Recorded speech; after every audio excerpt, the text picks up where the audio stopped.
열왕기상 7장 23에서 51절 말씀입니다.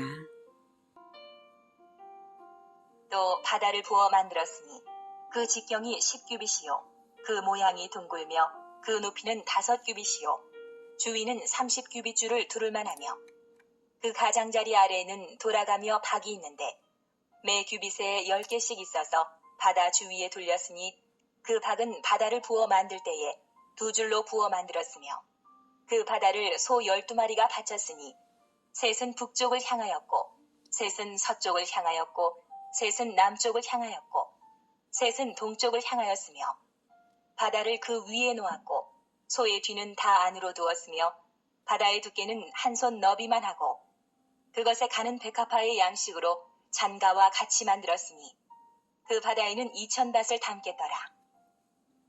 사랑하는 형제 여러분, 10월 6일 목요일 새벽 목상에 오신 것을 환영합니다. 6장에서는 솔로몬 성전의 건축 장면을 보았고요. 하나님께서 미리 다윗에게 계시하신 설계와 식양대로였고요. 또한 하나님께서는 성전 건축 중도에 나타나셔서 성전 외양의 화려함 때문에 자만해져서 법도와 율례를 잊지 않도록 언약을 재확인해 주시기도 하셨습니다. 7장은 솔로몬 왕궁 건축과 성전 기구들의 제작을 보도하고 있는데요. 22절까지는 성전 앞에 두 놋기둥 야긴과 보아스를 세운 것을 보도했습니다. 야긴은 그가 세우시리라, 보아스는 그에게 능력이 있다는 뜻이고요. 하나님께서 성전과 이스라엘을 세우시는 분이시고 하나님의 능력으로 이루신다는 신앙을 나타낸 것이죠. 하나님의 주권, 하나님의 능력을 믿고 따른다는 표상입니다. 23절부터는 성전의 기구들을 만든 것입니다. 먼저 바다를 만들었네요. 네, 바다는 놋대야인데요. 크기가 엄청나서 바다라고 했습니다. 제사장과 레위인의 몸을 성결하게 씻는 데 사용되는 물을 담아둡니다. 예수님께서 십자가 지시기 전날 밤에 세족식으로서 제자들의 발을 씻어주신 일이 있으시죠. 이제 당신께서 떠나신 후에는 제자들이 예수님의 직무를 이어가야 하기 때문에 성결함으로 직무를 수행해야 함을 가르치신 행위 언어였다고 말할 수 있습니다. 성전의 바다는 하나님을 섬기는 데에는 세상의 오염을 가진 채로는 하나님을 섬길 수 없다는 메시지를 줍니다. 놋바다의 크기는 직경이 여기가 4.5m, 둘레가 13.68m, 그리고 높이가 2.28m입니다. 그 바다를 소 12마리가 바쳤는데 이렇게 동서남북으로 각각 이렇게 3마리씩 이쪽도 있죠. 향하고 있도록 이제 12마리의 소를 바치게 했는데요. 소는 성경에서 정결한 짐승이어서 하나님께 드리는 희생제물이 되기도 하고요. 때로는 언약궤를 나르기까지 했던 짐승입니다. 원래 율법상으로는 소가 나를 건 아니었지만 어쨌든 소가 나르기까지 했으니까 그만큼 정결한 짐승이죠. 그리고 제물들 중에서 가장 크니까 가장 그 비중 있는 그러한 헌신자, 사역자를 의미하기도 합니다. 12소는 이스라엘 12지파가 순종과 헌신으로 하나님을 섬겨야 할 것을 가르치는 상징입니다. 특별히 동서남북을 향했다라고 하는 것은 세계 열방을 향하고 있다라는 의미로 우리가 받아들일 수 있겠습니다. 놋대야 안에 있는 물은 예수 그리스도의 보혈을 의미하고요. 바다의 두께는 한 손 너비만 하고 백합화 양식으로 잔가에 이제 장식이 있었고요. 그 바다에는 2000밭을 담았다고 했는데 2000밭은 1밭은 22.71리터입니다. 그래서 2000밭은 약 45,420리터에 해당이 됩니다. 이 물의 양이 45,420리터라는 것입니다. 다음 27절. 또 노수로 받침수레 열을 만들었으니 매 받침수레의 길이가 4규빗이요 너비가 4규빗이요 높이가 3규빗이라.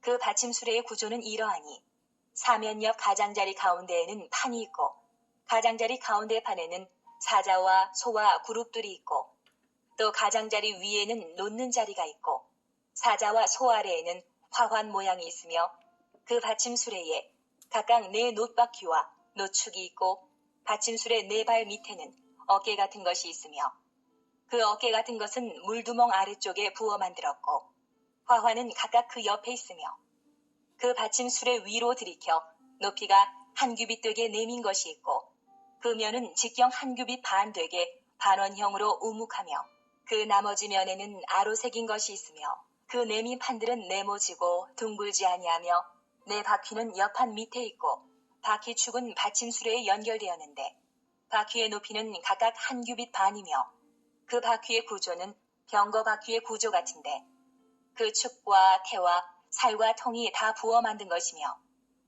받침수레 4 모퉁이에 어깨 같은 것 4이 있는데 그 어깨는 받침수레와 연결되었고 받침수레 위에 둥근 테두리가 있는데 높이가 반 규빗이요 또 받침수레 위에 버팀대와 옆판들이 받침수레와 연결되었고 버팀대 판과 옆판에는 각각 빈 곳을 따라 그룹들과 사자와 종려나무를 아로새겼고 또 그 둘레에 화환 모양이 있더라. 이와 같이 받침수레 10개를 만들었는데 그 부어 만든 법과 크기와 양식을 다 동일하게 만들었더라.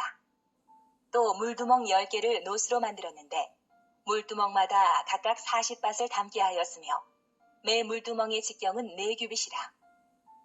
10받침수레 위에 각각 물두멍이 하나씩이더라. 그 받침수레 5은 성전 오른쪽에 두었고 5은 성전 왼쪽에 두었고 성전 오른쪽 동남쪽에는 그 바다를 두었더라. 네, 이번에는 받침수레와 물두멍인데요.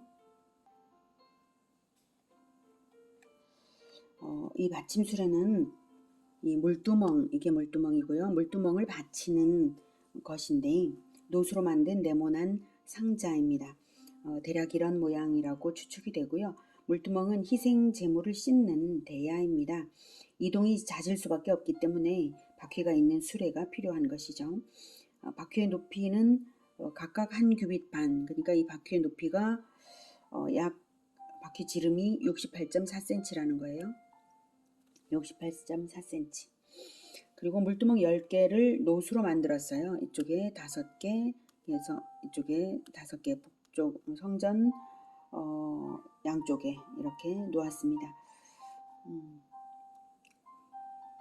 그리고 각 수레마다 물두멍이 하나씩 있으니까 물두멍도 12개, 10개, 수레도 10개 이렇게 만들었죠. 제물을 씻는 것이니까 우리의 죄를 씻어주시는 그리스도의 보혈을 예표하는 물을 담는 것이죠. 각각 40밭을 담았습니다. 1밭은 22.7리터니까 40밭은 908.4리터, 908.4리터 이 물의 양입니다. 40절.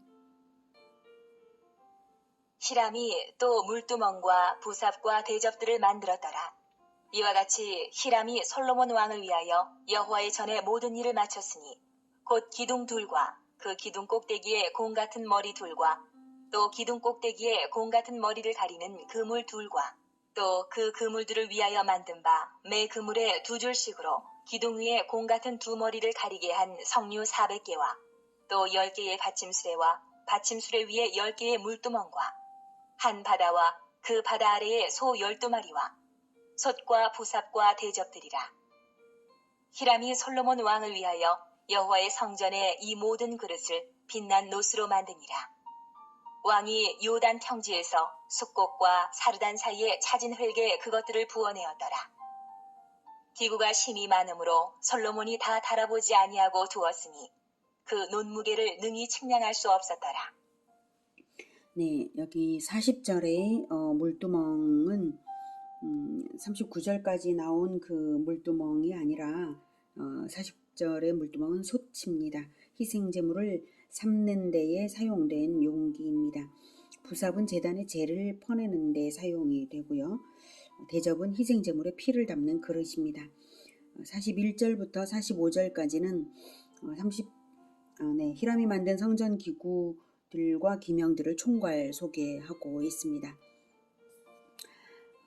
46절에 왕이 요단 평지에서 숫꽃과 사르단 사이에 차진 흙에 그것들을 부어내었더라고 하는데요. 요단 평지가 놋 재련소였는데요. 요단 평지와 멀지 않은 숫꽃과 사르단의 흙이 찰흙이어서 놋을 주조하는 틀을 그 흙으로 제작했다는 것입니다. 하나님께서 모든 것이 다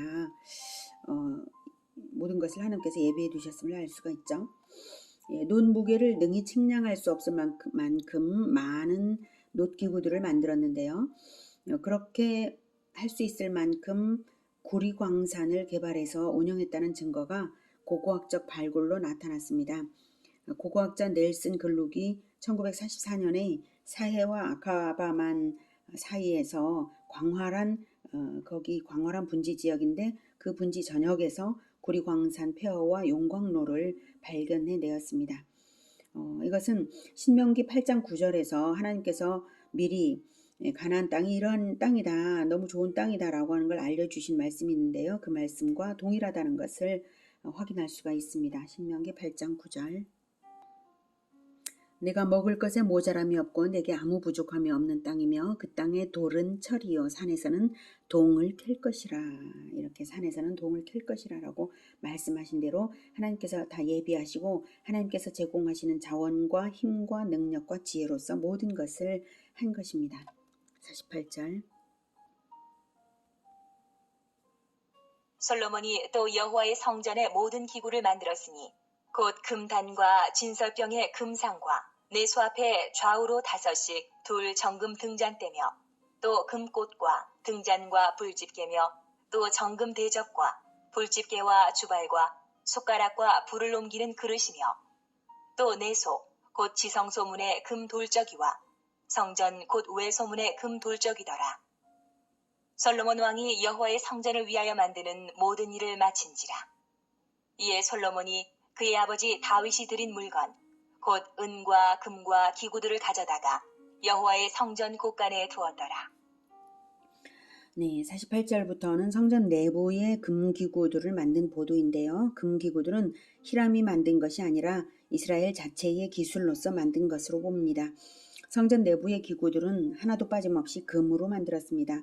문의 돌적이, 즉 일종의 경첩인 것 같은데요. 돌적이까지도 금입니다. 이처럼 눈에 띄지 않는 것들까지 하나님께서 알려주신 시계함과 설계도로 온전히 존귀와 영광으로서 나타내도록 금으로 만들어낸 것입니다. 그런데 성막시대와는 달리 등잔대가 10개라고 나옵니다. 등잔대가 10개, 5씩, 좌우로 5씩 둘 정금 등잔대.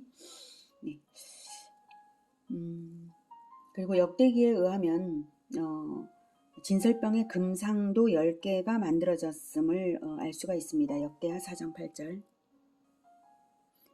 또 상 10개를 만들어 내전 안에 두었으니 왼쪽에 5개요 오른쪽에 5개이며 또 금으로 대접 100개를 만들었고 이렇게 나옵니다. 솔로몬이 이렇게 많은 것을 만들어 드렸는데도 아직도 금과 은이 남아 있었는데요. 그래서 여호와의 성전 곳간에 이제 두었는데요. 그만큼 아버지 다윗 왕이 준비한 것이 넘치도록 많은 양이었습니다. 이런 것들은 아버지 다윗 왕의 하나님을 위한 열심이 얼마나 뜨거웠는가 하는 것을 알게 하고요. 그리고 이런 것들은 성전 수리와 관계된 그런 용도로만 사용했을 것입니다. 오늘은 성전의 놋바다와 물두멍을 통해서 그리스도의 보혈로 씻어야 하나님을 섬길 수 있음을 알게 하셨고요. 또한 그 씻음을 위하여서 소처럼 성결한 존재인 성도들이 헌신으로 섬겨야 함을 또한 알게 했습니다. 그리고 하나님께서 모든 것을 예비하심으로써 다 이루어진 것임을, 그리고 성소의 존귀와 영광을 금기구들로서 나타내신 바와 같이 존귀와 영광으로 입혀진 거룩한 제사장의 사역을 해야 할 것을 생각하게 되었습니다. 진정한 성전으로 지어져가는 우리들도 이 모든 가르침대로 하나님을 존귀와 영광으로 헌신과 희생으로 정결함으로 섬겨드릴 수 있기를 기원합니다. 기도하겠습니다. 하나님, 비천한 우리들을 불러주셔서 참으로 존귀한 사역을 위하여 섬길 수 있고 정결함으로 하나님을 섬길 수 있도록 불러주셔서 감사합니다. 존귀와 영광으로 하나님께서 우리를 입혀주시고 계시니 우리가 하나님을 진정 존귀와 영광으로서 섬겨드릴 수 있도록 주님 우리를 도와주시옵소서. 우리의 부족함을 다 씻어내 주시고 새롭게 하여 주셔서 하나님을 기쁘시게 영광스럽게 섬겨드릴 수 있게 도와주시옵소서. 예수 그리스도 이름으로 기도드립니다. 아멘. 이어지는 시간은 개인 기도 시간입니다.